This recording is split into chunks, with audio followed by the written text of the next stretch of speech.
People, they have misjudged you. They've tried to say that you are lazy, that you procrastinate, that you're stagnant, that you have poor or horrible work ethic, or that you lack work ethic, or whatever the case is. But the reality is, you are a person that you work smarter, not harder.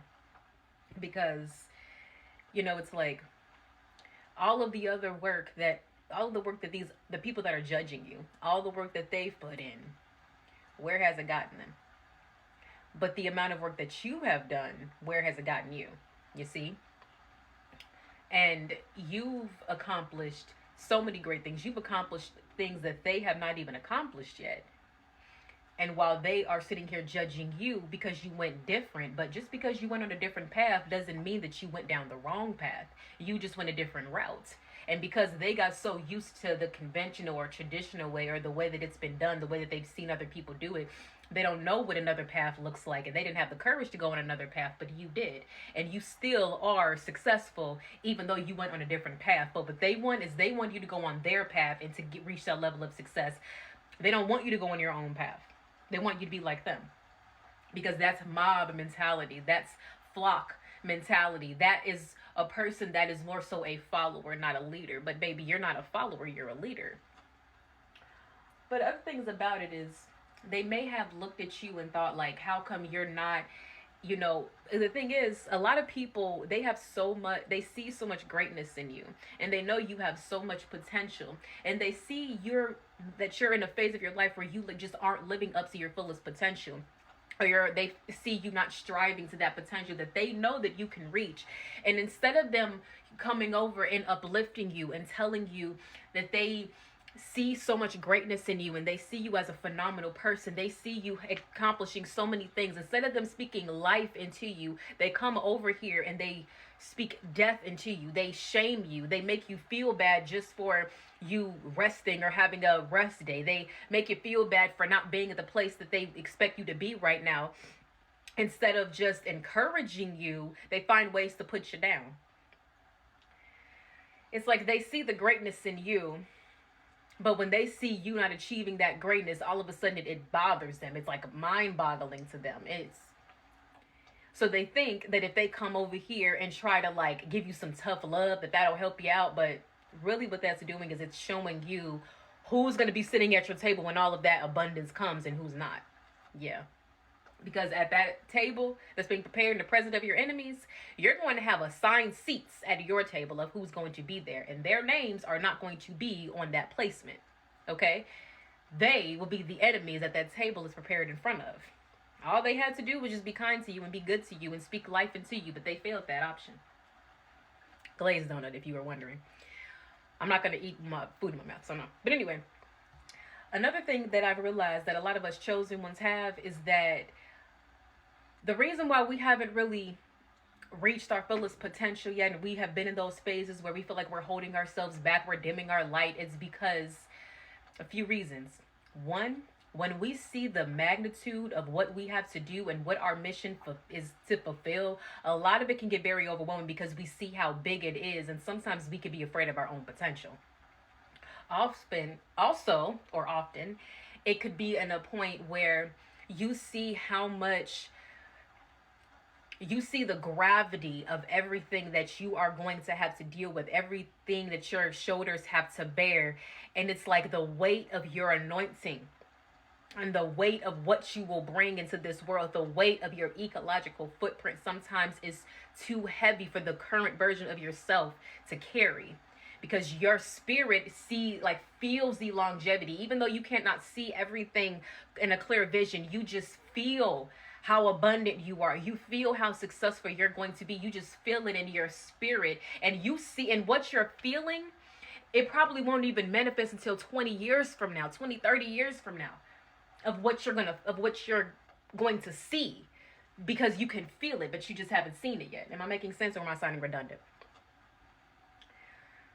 But it's like when you can feel the magnitude and the weight of your glory, of your anointing, it gets overwhelming because the version of you is not ready to receive all of that.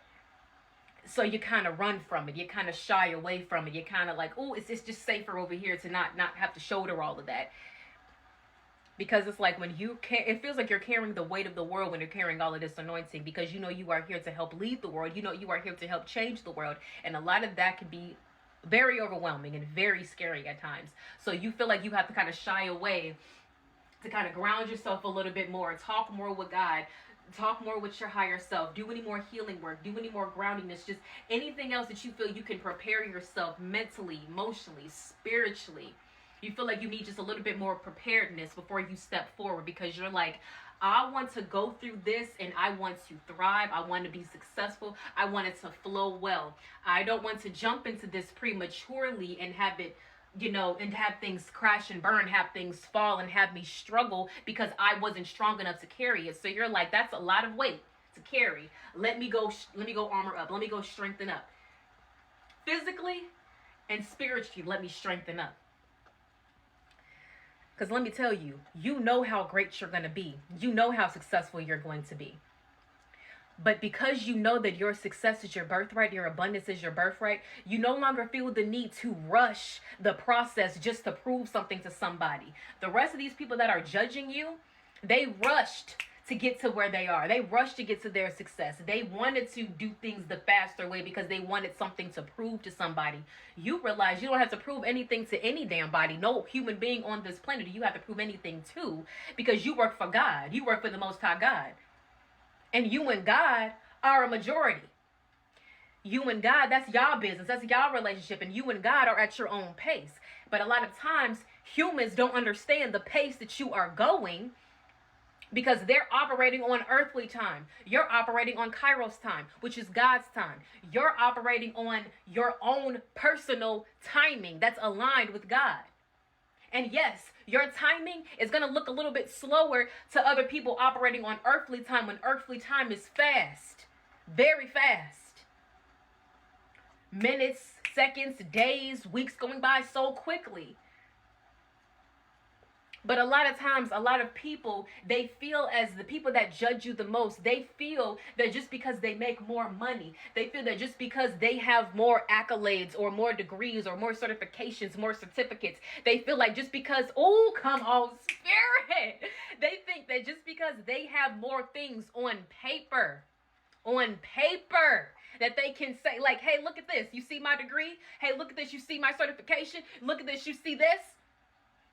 They think that just because they have that on paper, that is what gives them their validation. They feel like that is like gives them the most utmost respect. But let's be fucking for real. Sometimes the people that are most respected, the heroes of this world, probably don't even have those certifications, don't even have those papers. Because the thing is, you don't need a physical paper that came from... You don't need a physical paper that came from the earth to prove who you are, because God already says who you are. You don't need no type of proof, because look, the paper that they have came from the trees. And where the trees come from? The earth. God created the trees. They need, like, these people, they need God. Ooh, they need God's creation to give them that validation. Come on, Spirit, I hear you. Come on, talk to me. Who am I talking to? But you, baby, you don't need that for your validation.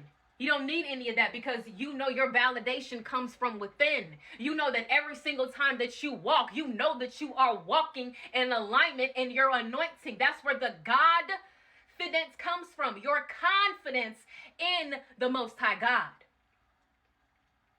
Because, baby, you walk with that anointing every single day. You walk with your head held high, your shoulders back. You walk with that. And you don't have no certifications or degrees, or maybe some of you have, but a lot of us don't. A lot of us don't. Why? You know why that is? Why that's so ironic is because we don't need it. We don't need what the earth tells us we need to be successful, because that is keeping us trapped and keeping us in bondage. And the path towards God is a narrow path, but those people, they're going on this broad, widened path, and where has that had them ended up? On a hamster wheel. But us going that narrow path is where we go through leading the path of righteousness, heading towards our promised land.